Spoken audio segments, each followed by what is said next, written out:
Good morning dear student. आज हम लोग क्लास 12 फाउंडेशन की मैथ की क्लास शुरू कर रहे हैं। तो मैं सभी बच्चों से यही कहूँगा कि जल्दी से आप लोग लाइव क्लास में जुड़ जाइए, तो फिर हम लोग क्लास को शुरू करें। तो आज मैथ की पहली क्लास है। पहली क्लास में हम लोगों को मैथ को पढ़ना है। पिछली क्लास में आप लोगों ने जो पढ़ा है 11th के मैक्सिमम टॉपिक को हम लोगों ने कवर किया था। आज हम लोग 12th की पहली क्लास एकदम जीरो लेवल से शुरू करेंगे, जिसमें मैं आपको मैथ का एक बहुत इम्पॉर्टेंट चैप्टर आज हम लोग शुरू करेंगे, algebra of matrix. Algebra of matrix से आप व्यू की शुरुआत करेंगे, जो आपको यहाँ पे भी मिलता है और कोई भी कंपटीशन एग्जाम आप देते हैं, एनडीए है, एयरफोर्स है, आईआईटी है, वहाँ पे भी ये टॉपिक आपको मिलता है। तो डियर स्टूडेंट, मैं यही आपसे कहना चाहता हूँ कि आप लोग जितने जल्दी लाइव हो जाएंगे उतने ही जल्दी हम लोगों की क्लासेस शुरू हो जाएंगी। तो अभी जितने लोग लाइव हो जाएंगे हम लोग उतने ही जल्दी क्लास को शुरू कर लेंगे। तो अब हम लोग चलते हैं, शुरुआत करते हैं मैथ की। कुछ बच्चे हम लोग जुड़ चुके हैं, बाकी और अभी जो बच्चे नहीं जुड़े हैं, मैं यही कहूँगा कि जितना जल्दी से जल्दी हो जाए, हो सके वो क्लास के लिए जुड़े।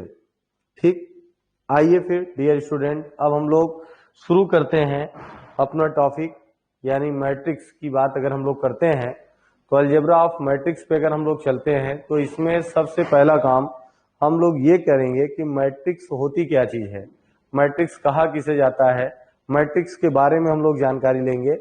फिर मैट्रिक्स से बेसिक चीजों से हम लोग एकदम शुरुआत करना चल रहे हैं। मैट्रिक्स से एकदम नॉर्मल लो लेवल से मैं बताऊंगा कि मैट्रिक्स में रो क्या होता है, कॉलम क्या होता है, सारी चीजों के 1 बाय 1 हम लोग पढ़ेंगे। तो देखिए, जैसे अगर आप मैट्रिक्स लेते हैं तो मैट्रिक्स की हम लोग डिफिनीशन ले लेते हैं, लिखते नहीं, मैं बस आपको ओरली समझा देता हूं, डिफिनीशन मैथ में नहीं पूछता। A set of mn numbers real and imaginary arranged in the form of rectangular array of m row and n column. यानी ये कहा जा रहा है कि जब हम लोग m और n एलिमेंट को रेक्टेंगुलर आयताकार एरे के फॉर्म में रिप्रेजेंट करते हैं तो उसी को हम लोग मैट्रिक्स कहते हैं, उसी को हम लोग मैट्रिक्स कहते हैं, मैट्रिक्स कहते हैं।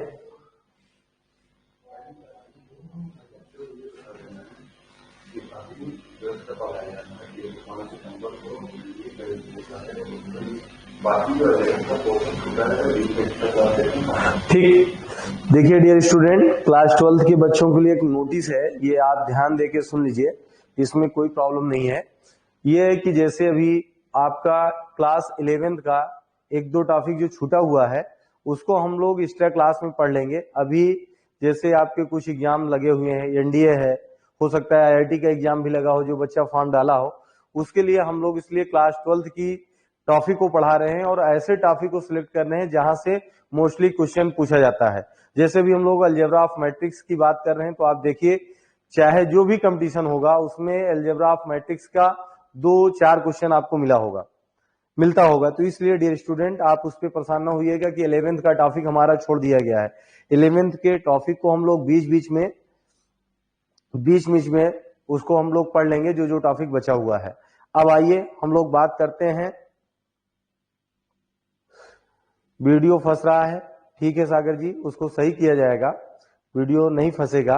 उसको आज पहली क्लास है इसलिए थोड़ा सा आप लोग कोऑपरेट करिएगा, सारा सिस्टम आपका सही मिलेगा। तो आइए अब हम लोग बात करते हैं मैट्रिक्स की।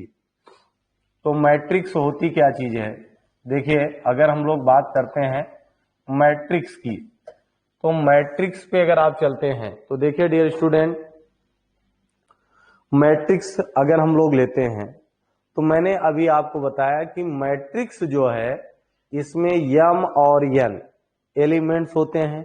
जो रियल भी हो सकते हैं और इमेजिनरी भी हो सकते हैं। इसको हम लोग रेक्टेंगुलर एरे के रूप में रिप्रेजेंट करते हैं। जब एरे के रूप में रिप्रेजेंट करते हैं तो यम यहाँ पे जो है रो होता है और एन कॉलम होता है।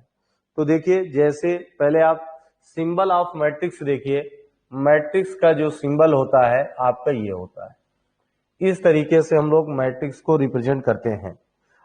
अब इसके बीच में हम लोग मैट्रिक्स के एलिमेंट को रखते हैं। इसके बीच में हम लोग मैट्रिक्स के एलिमेंट को रखते हैं। जैसे आप समझिए, ए हमने ले लिया, बी, सी, यहां पे हमने डी ले लिया, यहां पे ई है, यस, ये हमने ले लिया। तो देखिए डियर स्टूडेंट, ये हमने ले लिया। तो देखिए ये हम लोगों ने लिया। तो देखिए इसको आप समझिए, ये जो साइन होता है, ये बिग ब्रैकेट हम लोग जो लेते हैं, ये मैट्रिक्स को रिप्रेजेंट करता है और इसके अंदर जो लिखे होते हैं वही मैट्रिक्स के एलिमेंट होते हैं। तो ये अगर आप लेंगे तो ये मैट्रिक्स का एलिमेंट है, ये भी है। अब मैट्रिक्स में रो भी होता है और कॉलम भी होता है। तो हम रो किसे बोलते हैं, कॉलम किसे बोलते हैं, उसकी बात करते हैं। तो देखिए, रो और कॉलम की अगर बात आप करते हैं, रो और कॉलम की अगर बात करेंगे तो आप समझिए, जैसे ये आपने ले लिया, कोऑर्डिनेट हम लोगों ने पढ़ रखा है। तो देखिए कोऑर्डिनेट आपने पढ़ा है, तो ये जो होता है हॉरिजॉन्टली होता है, हॉरिजॉन्टली और ये वर्टिकली। तो जो यहाँ पे हॉरिजॉन्टली रिप्रेजेंटेशन ऑफ नंबर्स आप ले सकते हैं, यानी जो हम लोग एलिमेंट को हॉरिजॉन्टली रिप्रेजेंट करते हैं उसको हम लोग रो बोलते हैं। जैसे अगर सपोज दैट हम लोग लें, तो यहाँ पे जो आपका है ये इस तरीके से, ये और इस तरीके से, जो इस तरीके से है इसको हम लोग क्या बोलते हैं, इसको हम लोग रो बोलते हैं। ये आपका होता है रो। पहले आप समझिए, ये रो होता है, इसको हम लोग R1 और R2 ये आपका रो होता है। रो का मतलब जानते ही हैं, पंक्ति होता है, ठीक। तो अजय जी साउंड तो आना चाहिए। देखिए, तो यहां पे ये आपका हो गया, ये इतना हम लोगों ने ले लिया, तो ये रो होता है। अब अगर हम बात करते हैं, ये आपने लिया C1, ये C2 जो हॉरिजॉन्टली होता है, ये वर्टिकली रिप्रेजेंटेशन को हम लोग रो बोलते हैं और वर्टिकली रिप्रेजेंटेशन को हम कॉलम बोलते हैं, स्तंभ। ये आपका कॉलम होता है, स्तंभ। इसको हम लोग जो है, इसको हम लोग M लेते हैं और इसको हम लोग N लेते हैं, ठीक। रो और कॉलम आपको समझ में आया भाई। रो और कॉलम आपका जो होता है वो हम लोगों ने ध्यान दिया कि जो क्षैतिज होता है, ठीक, क्षैतिज में जो हम लोग एलिमेंट को, अवयवों को रिप्रेजेंट करते हैं उसे हम लोग रो बोलते हैं, और जो वर्टिकली रिप्रेजेंट करते हैं उसको हम लोग कॉलम बोलते हैं। ठीक डियर स्टूडेंट, यहां तक समझ में आया। और बाकी जैसे ये है कि इन सभी को ये पूरे जो है इनको हम लोग एलिमेंट ऑफ मैट्रिक्स यानी आव्यूह का अवयव बोलते हैं। क्या बोलते हैं, आव्यूह का अवयव। ये आव्यूह का अवयव होता है, ठीक। यहां तक आप लोगों ने समझ लिया। अब आइए फिर हम लोग आगे चलते हैं। देखिए, अब हम लोग आगे चलते हैं। अब देखिए, इस पे अगर हम लोग आगे आए और अब कुछ क्वेश्चंस कुछ टॉपिक पे हम इस पे और बात करते हैं। तो जैसे ये इतना आपने ले लिया, अभी मैंने आपको सिंपली मैट्रिक्स को बताया। अब देखिए फिर मैट्रिक्स का रिप्रेजेंटेशन, जैसे अगर आपने लिया सिंपली, देखिए अगर हम लोग सिंपली लेते हैं तो यहाँ पे जो एलिमेंट होता है उसको हम लोग बोलते हैं A11, representation of matrix of element, यानी मैट्रिक्स के एलिमेंट का। बिल्कुल शाश्वत मिश्रा जी फर्स्ट और सेकंड भी मैं पढ़ाऊंगा, ठीक, क्योंकि फर्स्ट और सेकंड इसलिए नहीं पढ़ाया क्योंकि आप लोग क्लास 11th में अभी जो है फंक्शन एंड रिलेशन नहीं पढ़े थे, मुझे यही पता था, तो इसलिए मैंने फंक्शन एंड रिलेशन को नहीं शुरू किया, मैट्रिक्स से शुरू किया। आपके सारे चैप्टर में 1 बाय 1 पढ़ाऊंगा, उसमें कोई प्रॉब्लम नहीं होगी। हाँ, जो चैप्टर आप पढ़ते हैं उसमें अगर कोई आपको प्रॉब्लम होती है तो आप हमको जरूर कमेंट करके बताते रहिए, ठीक। बिल्कुल सैफ आलम, आपने एकदम सही कहा। ये आप मान चलिए कि जो भी आपका कोर्स रहेगा, अगर क्लासेस चलती हैं, मुझे पढ़ाना है, तो ये मान चलिए कि हर तरीके से आपका क्लियर होगा और हर लेवल के क्वेश्चन को मैं आपको टच करूंगा, बताऊंगा, बोर्ड के साथ साथ आपका कंपटीशन का क्वेश्चन भी कराऊंगा, उसकी ट्रिक भी दूंगा, सारी चीजें आपकी होंगी, ठीक। उसमें आप लोगों को परेशान होने की जरूरत नहीं है। आज पहला क्लास है, मैंने मैट्रिक्स इसलिए शुरू किया कि मैट्रिक्स एक लंबा चैप्टर होता है और बोर्ड में भी इस पे काफी मार्क्स का आता है। मान लीजिए 15 से कम 15 मार्क्स का क्वेश्चन इसे देता है, 15 मार्क्स का, और आपको कंपटीशन में भी देता है। तो इसलिए हमने इस चीज से शुरू किया क्योंकि ये एकदम नया टॉपिक है, ना 11 से रिलेटेड है, ना 10 से रिलेटेड है, ठीक। इसलिए हमने जो है आपके जो 2 चैप्टर थे पिछले, फंक्शन एंड रिलेशन और आईटी इनवर्स ऑफ ट्रिग्नोमेट्री, उसको मैंने अभी थोड़ी देर के लिए ड्रॉप किया क्योंकि ये दोनों चैप्टर 11 से रिपीटेड थे, ठीक शाश्वत जी, इसलिए मैंने उसको नहीं पढ़ाया। अब आपको समझ में आ गया। आइए अब हम लोग आगे चलते हैं। जैसे भी बात मैंने किया representation of element of matrix, आव्यूह के अवयवों का को प्रदर्शित करना, यानी उनका रिप्रेजेंटेशन करना, तो हम लोग कैसे करते हैं? तो ये आप देखिए, पहला हम लोग लेते हैं A11, दूसरा आपका होता है A12, तीसरा आपका होता है A13, ठीक। अब यहीं पे आपका होगा बी या ए ही रखिए, इसमें कोई प्रॉब्लम नहीं है, मैं ए ही रखता हूं, इसकी नेमिंग करता हूं ए से ही। तो A21 है, A22 है, A23 है, ये आपका हो गया। और इसी तरीके से मैं एक और बढ़ा लेता हूं, ये अगर आप लेते हैं तो A31 है और A32 है और A33 है, ठीक। इस तरीके से हम लोग मैट्रिक्स का रिप्रेजेंटेशन करते हैं, मैट्रिक्स के एलिमेंट का रिप्रेजेंटेशन करते हैं, इस तरीके से मैट्रिक्स का हम लोग रिप्रेजेंटेशन करते हैं, ठीक। समझ में आया भैया? ये आपका होता है A11, A12, A13, A21, A22, A23, A331, A32, A33। अब इसमें सारी चीजें क्या होती हैं मैं आपको बताऊंगा। देखिए, फिर मैंने आपको फिर से रिपीट कर देता हूं। देखिए, जैसे अगर आप लेते हैं ये लाइन जो आपकी है, इसको हम लोग लेंगे R1, ये आपका R1 हो गया। दूसरी लाइन जो ये है, इसको हम लोग लेते हैं R2, ये R2 हो गया। तीसरी लाइन जो ये है, इसको हम लोग लेते हैं R3। समझिए, R1, R2, R3, ठीक। क्यों अमन जी, क्लियर नहीं दिखाई दे रहा है क्या बाबू? हमें तो लग रहा है कि क्लियर दिख रहा है यार, मेरे सामने जो है सिस्टम उस पे तो एकदम क्लियर दिख रहा है। अगर नहीं दिख रहा है तो आप बताइए, उसको भी हम लोग दुरुस्त करेंगे, सही करेंगे, सिस्टम को सही किया जाएगा अगर क्लियर ना दिख रहा हो तो। अगर दिख रहा है तो कोई बात ही नहीं है। क्यों अमन जी, कमेंट करके बताइए क्लियर दिख रहा है ना।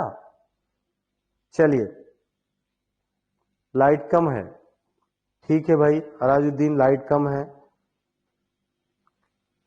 ठीक। अमन जी कह रहे हैं क्लियर दिख रहा है, अच्छा नेट की प्रॉब्लम है, ठीक। सौरभ भाई कोई बात नहीं है, वो सब सही हो जाएगा। यहाँ पे सारे एक्सपर्ट लगे हुए हैं। आप देखिए ये सारी चीजें आपकी सही हो जाएगी। आज पहली क्लास है, थोड़ा सा आप कोऑपरेट करिए बस। अब आइए देखिए, हम लोग लेते हैं मैट्रिक्स में। अब मैंने अभी आपको बताया R1 है, ये R2 है, ये R3 है। R1 R2 R3 ये आपने लिया, तो इसको हम लोग बोलते हैं रो। रो को हिंदी में हम क्या बोलते हैं? पंक्ति। ठीक, ये आपकी पंक्ति का रिप्रेजेंटेशन होता है, रो कहते हैं इसे।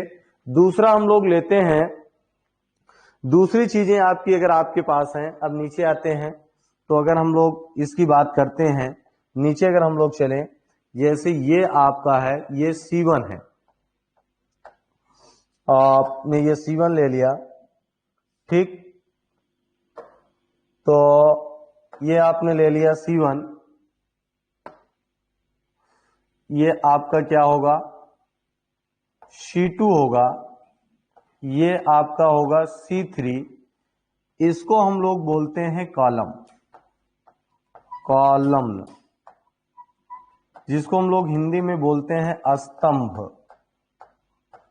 ये आपका है, ठीक, यहां तक आपने देखा, स्तंभ आपका हो गया। अब देखिए डियर स्टूडेंट, अगर अब हम इसकी बात करते हैं, यहां पे मैंने बताया, तो अभी यहीं पे एक चीज थोड़ा सा जान लीजिए, आर्डर पूछ लेता है कि मैट्रिक्स का आर्डर क्या होगा, क्रम क्या होगा, order of matrix, order of matrix, matrix का क्रम क्या होता है। कभी कभी आपके डिस्क्रिप्टिव एग्जाम में एक क्वेश्चन छोटा ये बन जाता है, तो आप देखिए, क्योंकि हमें अभी बोर्ड का एग्जाम भी देना है, उसके अकॉर्डिंग भी प्रिपेयरिंग हमें करना है, प्रिपरेशन करना है। तो देखिए, जो आर्डर आपका होगा, आर्डर ऑफ मैट्रिक्स अगर आप लेते हैं, ऑर्डर, ऑर्डर ऑफ मैट्रिक्स अगर हम लोग लेते हैं, तो ऑर्डर ऑफ अगर मैट्रिक्स हम लोग लेंगे, तो ऑर्डर ऑफ मैट्रिक्स की अगर बात करते हैं, तो ये आपका ऑर्डर ऑफ मैट्रिक्स जो होता है, row cross column, row cross column, यानी R क्रॉस C, ये होता है। क्या होता है dear student? R cross C, R cross C ये आपका होता है। R क्रॉस C का मतलब कितने रो हैं, कितने कॉलम हैं, number of rose, number of column. तो देखिए डियर स्टूडेंट, अगर हम इसकी बात करते हैं, हम यहां पे अगर चलते हैं, तो नंबर ऑफ रो की अगर बात करें, तो नंबर ऑफ रो यहां पे कितने हैं? नंबर ऑफ रो की बात अगर करते हैं तो 3 है, और नंबर ऑफ कॉलम की बात करते हैं तो वो भी 3 है। देखिए, रो 1 2 3 और कॉलम 1 2 3, रो भी 3 है और कॉलम भी 3 है। ठीक, तो अमन कुमार, ये 9 नहीं होता बाबू, इसको 9 नहीं लिखा जाता है। जो आर्डर होता है उसको सिर्फ 3 क्रॉस 3 लिखा जाता है। ये आर्डर का रिप्रेजेंटेशन अमन जी ये होता है 3 क्रॉस 3। ठीक, इसको हम लोग आर्डर बोलते हैं। यानी ये किस आर्डर की मैट्रिक्स है? तो 3 क्रॉस 3, 2 क्रॉस 3, 1 क्रॉस 3। ठीक है, बिल्कुल। आप देखिए, ये अगर सपोज दैट थोड़ी देर के लिए मैं यहीं पे एक दूसरा एग्जांपल ले लेता हूं, अभी उसको रहने दीजिए। देखिए एक एग्जांपल और हम ले लेते हैं। मान लीजिए 1 है, 2 है, 3 है, 4 है, 5 है, 7 है। अब अगर हम लोग मानते हैं, लेट कर लें, if matrix A equal to 1 2 3 1 2 5 3 4 7, then find the order of A। A का आर्डर अब आपको फाइंड करना है। तो ए का आर्डर अगर डियर स्टूडेंट अब हमें लेना है, तो इसका आर्डर हम लोग बता सकते हैं। बताइए आप लोग। मैं आप सभी से कह रहा हूं कि जो मैट्रिक्स ए मैंने ऊपर लिखा है, इस वाली मैट्रिक्स का आर्डर क्या होगा? आप लोग कमेंट करके हमें बताएं। अगर आप कमेंट करके बताएंगे तो मुझे पता चलेगा कि आपको समझ में आ गया। जैसे अराजुद्दीन ने बताया 2 क्रॉस 3, प्रखर त्रिपाठी 3 क्रॉस 2 और अमन कुमार 2 क्रॉस 3, राज सिंह 2 क्रॉस 3। बताइए, जबकि इतने बच्चे जुड़े हुए हैं, अभी 2-3 बच्चों ने बस सिर्फ कमेंट किया। अभिषेक यादव ने बताया, मोहम्मद सैफ आलम ने बताया 2 क्रॉस 3, अभय राजगिरी 2 क्रॉस 3, रोहित कुमार 2 क्रॉस 3। ठीक, शाश्वत मिश्रा 2 क्रॉस 3। चलिए ठीक है डियर स्टूडेंट, आप समझिए इसका आर्डर जो होगा 2 क्रॉस 3 होगा। जिन लोगों ने 2 क्रॉस 3 बताया है बिल्कुल सही है। इसका मतलब हमारे बच्चों को सारी चीजें समझ में आ रही हैं। अमित तिवारी जी ने भी बताया 2x3। देखिए 2x3 कैसे होगा, ये आपका R1 हो गया और ये आपका R2 हो गया। यहाँ पे रो कितने हैं, 2। यहाँ पे आपका ये C1 है और ये C2 है और ये C3 है। तो यहाँ पे कॉलम कितने हुए, तो dear student 2x3, 2x3। Good, बहुत सारे बच्चों ने हमारे बताया, बिल्कुल सही, बहुत अच्छा, 2x3। अब आइए देखिए, ये मैंने आपको बताया ऑर्डर को फाइंड करना, ऑर्डर को फाइंड करना। अब हम लोग बात करते हैं किसकी, ऑर्डर तो आपका हो गया, अब नंबर ऑफ एलिमेंट को फाइंड करना। बस नंबर ऑफ एलिमेंट सिंपल सा वही होता है, जो रो और कॉलम को हम लोग क्रॉस में लिखते हैं, इसी का जब मल्टीप्लिकेशन कर देते हैं तो यही आपका नंबर ऑफ एलिमेंट बन जाता है, यही आपका नंबर ऑफ एलिमेंट हो जाता है। अगर डियर स्टूडेंट यहां पे हम लोग थोड़ी देर के लिए नंबर ऑफ एलिमेंट की बात करते हैं, तो रो और कॉलम को मल्टीप्लाई करने पे जो वैल्यू मिलती है वही आपका आंसर हो जाता है। अब जैसे हमने ले लिया number of element of matrix, element of matrix, तो number of element equal to वही R क्रॉस C की वैल्यू 3x3 इक्वल टू 9। यानी कहने का मतलब इस जो है मैट्रिक्स में कितने एलिमेंट हैं, इस मैट्रिक्स में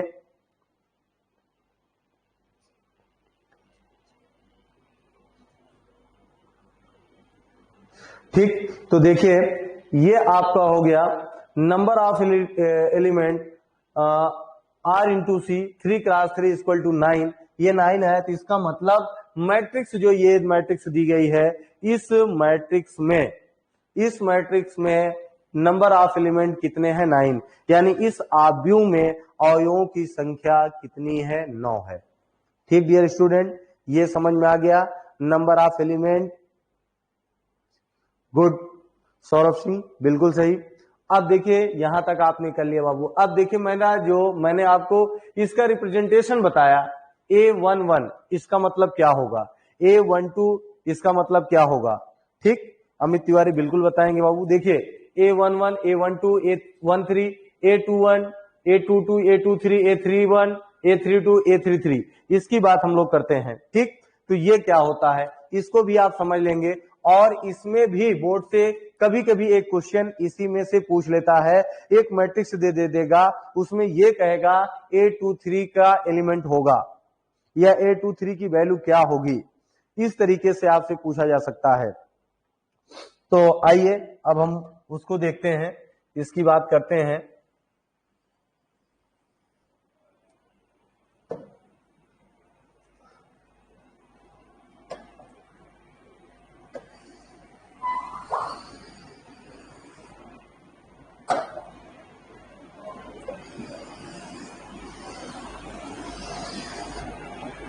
देखिए डियर स्टूडेंट, अब बात हम करते हैं प्रखर त्रिपाठी जी। देखिए ध्यान दीजिए, जैसे अब हम लोग बात करेंगे, किसकी बात करेंगे, ये मैंने बताया कि जो ये है, ये क्या होता है, ये आप जानते हैं, ये रो होता है। तो ये रो है कौन सा, पहला रो है। कौन सा रो है, पहला रो है। ठीक, ये जब पहला रो है तो देखिए, और ये पूरी लाइन जो है पहला रो होती है, और ये पूरी लाइन जो है पहला कॉलम होती है। पता है, बताया गया है। ये R1 है और ये C1, ये पहला रो का रिप्रेजेंटेशन है, ये पहले कॉलम का रिप्रेजेंटेशन है। इसलिए बिल्कुल सौरभ जी, 2 एलिमेंट, पूरा एलिमेंट भी सेम हो सकता है। अभी टाइप्स ऑफ मैट्रिक्स में बताऊंगा बाबू, अभी बस सिर्फ मैं रिप्रेजेंटेशन बता रहा हूं, सारी कंडीशन अभी मैं बताऊंगा, संभव है, कोई प्रॉब्लम नहीं है। ठीक, तो अब देखिए ये पहला रो है R1, ये पहला कॉलम है C1।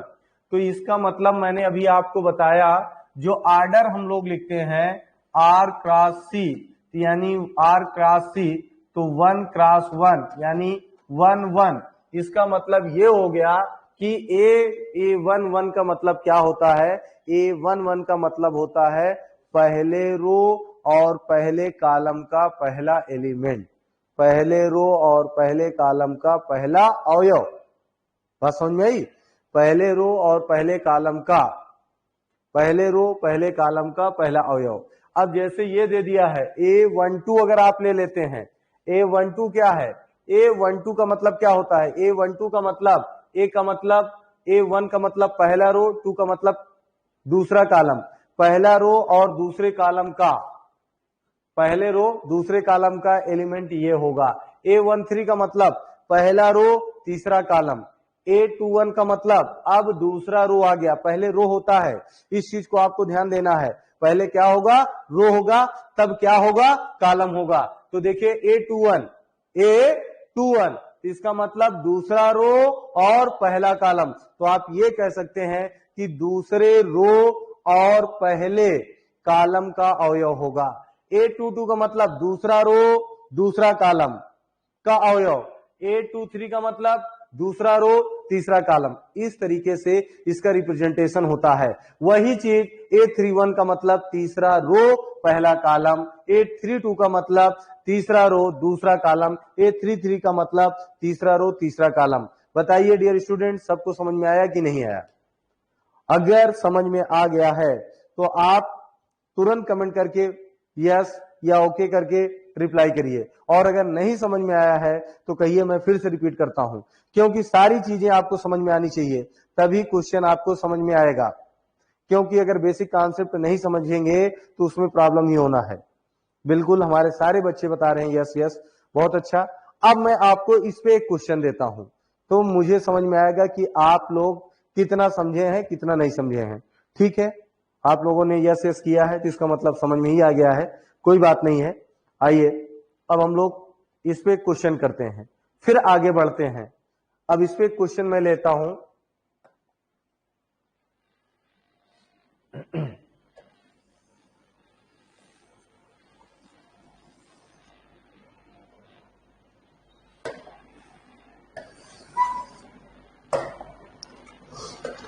इफ मैट्रिक्स ए हम लोग ले लेते हैं। देखिए हमारे पास एक मैट्रिक्स ए है, ये हमने ले लिया, एक मैट्रिक्स हमने ए ले लिया। अब देखिए मैट्रिक्स ए हमारे पास है, तो 2 3 -5 7 7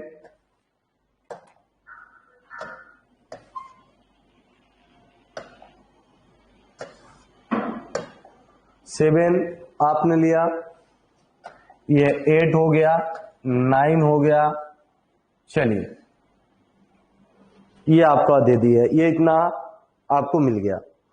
अब आपको फाइंड करना है, देन आप ले सकते हैं if matrix A equal to इतना, मैट्रिक्स ए इक्वल टू इतना दे दिया है, then find the value of, then find the value of। अब मैं लेता हूं, आपको देता हूं क्वेश्चन, A23 को फाइंड करना है, A11 को फाइंड करना है, A21 को फाइंड करना है, A22 को फाइंड करना है। ये इतनी वैल्यू जल्दी से सारे बच्चे, सारे स्टूडेंट, हमारे जितने भी डी स्टूडेंट हैं, सब इसका आंसर दें। पहले आप सब जो है किसका आंसर देंगे, A23 ऐसे लिखिएगा, और इसके बाद इसकी जो वैल्यू होगी उसको बताइए क्या होगी। तो मैं ये देख लूंगा, समझ लूंगा कि आप लोगों ने कितना समझा है। बिल्कुल राज सिंह ने जैसे इसका आंसर A23 का 9 बताया, राज सिंह ने, और बिल्कुल एजाज, अराजुद्दीन, अजय राय, प्रखर त्रिपाठी, राज सिंह, सौरभ सिंह, सब ने बताया 9। बिल्कुल वेरी गुड, ये आप लोगों ने सही बताया, एकदम सही है। ठीक, एकदम सही आप लोग बता रहे हैं। तो देखिए इसमें कोई नई चीज नहीं है, मैंने बताया आपको ये दूसरा रो और तीसरा कॉलम। तो दूसरा रो, देखिए ये पहला रो है, ये दूसरा रो होता है, ये पहला कॉलम होता है, ये दूसरा होता है, तीसरा। तो ये देखिए A23 की वैल्यू क्या होगी, 9। 9 आ गई। अब इसी तरीके से अगर डियर स्टूडेंट A11 का लेंगे तो क्या होगा 2, बोलिए, चलिए A11 का 2 आ जाएगा। अब इसी तरीके से अगर आप लेते हैं A21 का, अगर आप लेंगे 21 क्या होगा 7, A21 का क्या होगा A21 का 7 हो गया। अब फिर आपको क्या दे दिया है A22 का क्या होगा 8। यही आपका आंसर। बताइए डियर स्टूडेंट, सबको समझ में आ गया और सब लोगों ने कर लिया, बहुत अच्छे। अब आइए देखिए, अब मैं आपको एक दूसरा क्वेश्चन दूंगा और उसे हमें कंस्ट्रक्ट करना होगा। मैट्रिक्स हमें खुद बनाना होगा। अभी तक मैट्रिक्स दिया था और उस मैट्रिक्स का यूज करके हमें नंबर ऑफ एलिमेंट को फाइंड करना था। लेकिन डियर स्टूडेंट, अब आपको मैं एक क्वेश्चन दूंगा, उसमें खुद हम लोगों को मैट्रिक्स को कंस्ट्रक्ट करना होगा। ठीक, तो जब मैट्रिक्स को हमें कंस्ट्रक्ट करना होगा तो हम लोग उसको लेते हैं, उसकी बात करते हैं। तो देखिए, आइए हम एक छोटा सा क्वेश्चन लेते हैं उसके लिए और उसको हम लोग कंस्ट्रक्ट करते हैं। क्वेश्चन हमारे पास है अगला, इस क्वेश्चन को हम लोग लेते हैं।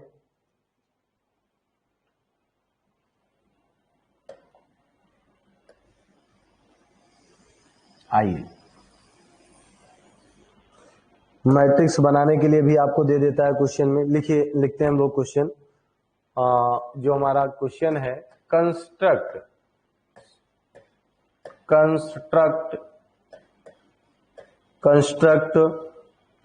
आ 2x2, यानी 2x2 का मतलब समझ रहे हैं ना, 2x2 का मतलब 2 रो और 2 कॉलम। ठीक, रो और कॉलम दो दो ही होंगे। Construct 2x2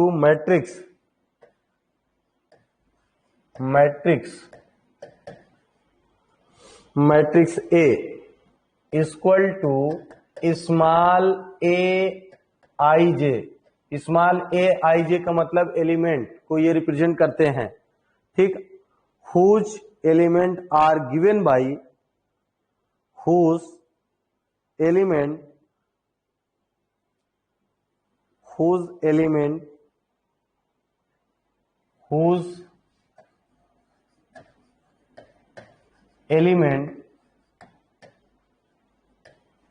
whose elements are given by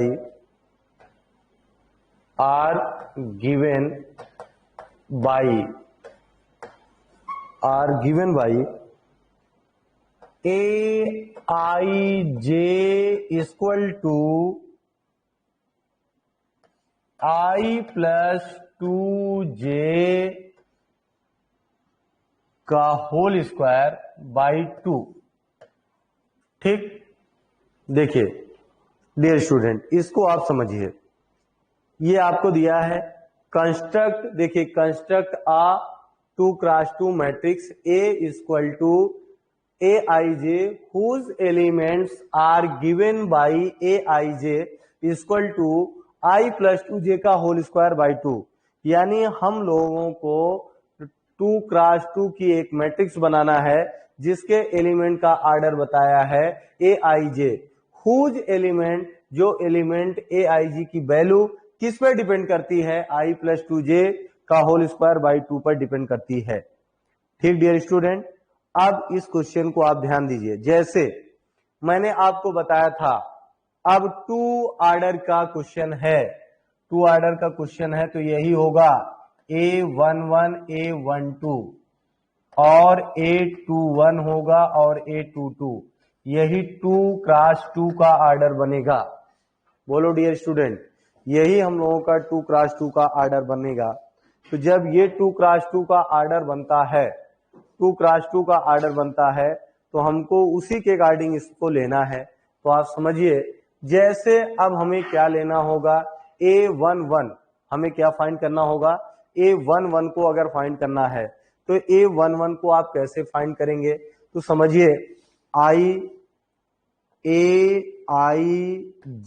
equal to दिया है I प्लस 2j का होल स्क्वायर बाई 2, ये आपको दिया है। तो अब डियर स्टूडेंट हमें फाइंड क्या करना है? A11, तो इसका मतलब I की वैल्यू 1 और J की वैल्यू 1 हम पुट करेंगे। I की वैल्यू 1 लेंगे और J की वैल्यू 1 पुट करेंगे तो A11 मिल जाएगा। ठीक मिलेगा। तो अगर अब आप यहाँ पे लेते हैं A11 आपने लिया तो इक्वल टू 1 प्लस 2 इंटू 1 का होल स्क्वायर बाई 2, ये आपका हो गया। ये इतना आपने ले लिया। जब ये इतना आपने लिया तो 1 प्लस 2 3 का होल स्क्वायर बाई 2 यानी 9 बाई 2। तो ये अब क्लियर हो गया A11 की वैल्यू क्या आ गई? A11 की वैल्यू क्या आ गई? 9/2। तो ये सभी बताइए, सब लोगों को समझ में आया? ठीक, A11 की वैल्यू आ गई 9/2। इसी तरीके से आप A12 की वैल्यू फाइंड करेंगे तो इसका मतलब I की वैल्यू 1 और J की वैल्यू 2 पुट करेंगे। तो देखिए ये आपका हो गया। यहां पे अगर आप लेते हैं तो ये आपने ले लिया तो ये आपका हुआ 1 प्लस 2 इंटू 2 का होल स्क्वायर बाई 2 यानी 25/2, ये आपका हो गया। तो पहले ठीक बिल्कुल अमन, अगर आपने बना लिया, सैफ आलम ने बना लिया तो बहुत बेहतर है, कोई बात नहीं, मैंने दो ही बताया, A11 और A12 आ गया। अब इसी तरीके से आपको क्या करना है? अब I की वैल्यू 2 रखेंगे और J की वैल्यू 1 रखेंगे तो A21 मिल जाएगा। इसी तरीके से I की वैल्यू 2 रखेंगे और J की वैल्यू 2 रखेंगे, वो भी हो जाएगा। एक बार और एक्सप्लेन कर दीजिए। बिल्कुल अमन तिवारी जी, मैंने ये कहा फिर से समझ लीजिए बाबू। A11 Aij दिया है, I का मतलब रो, J का मतलब कॉलम होता है, मैंने आपको बताया था। I का मतलब रो और J का मतलब कॉलम होता है। तो अब 2 क्रॉस 2 का है तो इसमें एक रो, अगर 2 क्रॉस 2 का लेंगे तो इसका मतलब 2 कॉलम और 2 रो है। तो उसके नंबर ऑफ एलिमेंट को आप किस तरीके से रिप्रेजेंट करेंगे? A11, A12, A21, A22। तो अब जैसे A11 को अगर आपको फाइंड करना है तो A11 को लेना है तो देखो Aij बराबर क्या दिया है? 1 प्लस, आपको क्या दे दिया है? 1 प्लस 2j का होल स्क्वायर बाई 2 दिया है। तो I के प्लेस पे 1, J के प्लेस पे 1 यहां पे रखेंगे, वही चीज यहां पे I के प्लेस पे 1 और J के प्लेस पे 1 आपने रखा। 1 प्लस 2 इंटू 1 तो यानी 3 का होल स्क्वायर बाई 2, तो 3 का स्क्वायर का मतलब 9/2, ये आपने कर लिया। अब समझ में आया मन? अगर समझ में आ गया है तो यस करो, नहीं समझ में आया है तो बताओ। फिर से हम आपको क्या करते हैं, रिपीट करते हैं, बताते हैं। हमें लगता है यहां तक बिल्कुल अमन समझ में आ गया है। इसी तरीके से बिल्कुल आपने बना लिया, बाकी का आप बता भी रहे हैं तो ठीक है डियर स्टूडेंट, यहां तक आप लोगों ने बना लिया और कर लिया। तो इस तरीके से हम लोग 2 क्रॉस 2 ऑर्डर की जो है मैट्रिक्स को हम लोग बना सकते हैं। अब इसी तरीके से 3 क्रॉस 3 के मैट्रिक्स को भी हम लोग बता सकते हैं। अब इसमें हमें लगता है किसी को कोई प्रॉब्लम नहीं होनी चाहिए। रोहित जी भी बना लिए हैं, सौरभ सिंह, सैफ आलम, इन सारे बच्चों ने बना लिया है। तो यहां मैं आपसे ये पूछना चाहता हूं कि जो आज हम लोगों ने मैट्रिक्स की शुरुआत किया और मैट्रिक्स में जो जो चीजें हम लोगों ने पढ़ा आज, जैसे representation of matrix, number of element of matrix, matrix के एलिमेंट का रिप्रेजेंटेशन और मैट्रिक्स बनाने तक आज हम लोगों ने 2-3 चीजें पढ़ा। तो ये आप लोगों के समझ में आ गई है? अगर आ गई है तो आप कमेंट में यस कर दीजिए, और नहीं समझ में आती है तो बाकी चलिए। बहुत अच्छा, आप सभी का यही कमेंट आ रहा है कि सर सब समझ में आ गया है, तो बहुत अच्छा है भाई। अगर आप लोगों ने यहां तक समझ लिया तो आपको अब इसके आगे हम लोग अगली क्लास में जब मिलेंगे तो इस पे बहुत सारी चीजें और हमें पढ़ना है। तो इसके आगे फिर हम अगले स्टेप में स्टेप बाय स्टेप आगे की चीजों को बताएंगे। तब तक के लिए जय हिंद, थैंक यू।